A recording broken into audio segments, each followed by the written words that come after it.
Mercredi, disais-je, journée des enfants, journée de l'adoption également pour notre veto Hélène Boucher. Avant de retrouver le spécialiste des chiens, Michel Drucker, tout à l'heure, avec notre feuilleton. Là, cette fois-ci, Hélène, mais il est beau, c'est quoi? C'est un griffon qui est avec toi? C'est un drattard, un griffon drattard, effectivement. Il s'appelle Bambou. Musique. Voilà, c'est pour lui, c'est un petit hommage à Bambou.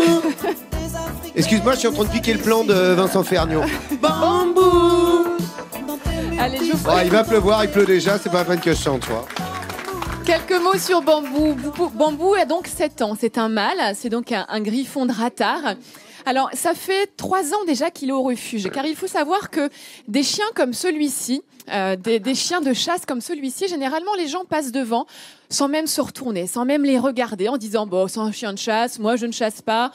Ça ne sera pas un bon chien de compagnie. Or, Bambou, eh bien, c'est un chien qui attend justement une famille. C'est un super chien de compagnie.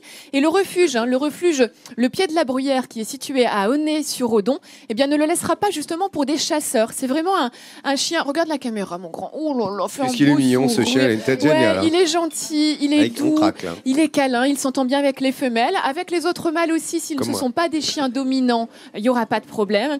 Voilà, c'est un chien adorable et je pense que ça vaut le coup de donner une chance à ces chiens qui sont des chiens de chasse et qui, je vous dis, sont généralement un petit peu délaissés dans ces refuges. Il a besoin d'espace quand même, Bambou? Alors oui, c'est un chien qui a besoin d'un terrain clos, mais pas non plus 10 hectares. Hein, un jardin avec clos, il n'y a aucun problème pour ce chien.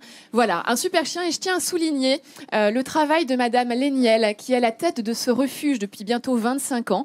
Madame Léniel a 89 ans et elle s'occupe toujours de ce refuge avec cœur. Et d'ailleurs, c'est Dany Saval qui a inauguré le refuge en 1988.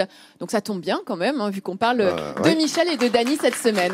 On va voir l'enfance à venir de Michel dans un petit instant. Dis-moi, as-tu des nouvelles de Colombelle et deux églises où nous étions la semaine dernière pour l'hommage au 43e, à la commémoration du 43e? J'ai des nouvelles, de la disparition pas des générale. bonnes nouvelles pour l'instant, puisque Goliath n'a pas encore été adopté. Goliath, c'était un petit chien à peu près qui avait 2 ans, très gentil, très mignon aussi. Mais pour l'instant, il n'y a pas eu d'appel, pas eu beaucoup d'appels, donc j'étais un petit peu étonnée car c'était un super chien. Mais faut y aller, il est toujours temps d'appeler le relais des animaux. Et puis, dernière nouvelle du Havre aussi. Au Havre, pas encore d'adoption non plus. Qu'est-ce que vous faites alors? O'Neill, qui était pourtant aussi un chouette chien, qui n'était pas tout jeune, certes, mais qui aimerait bien avoir un foyer pour passer l'hiver. Et puis, voilà, pour les quelques années encore en pleine santé qui lui restent devant lui. Voilà. Mais aujourd'hui, on pense aussi donc à mon drattard à moi, Bambou. Merci Hélène. Pensez à Bambou. Bambou.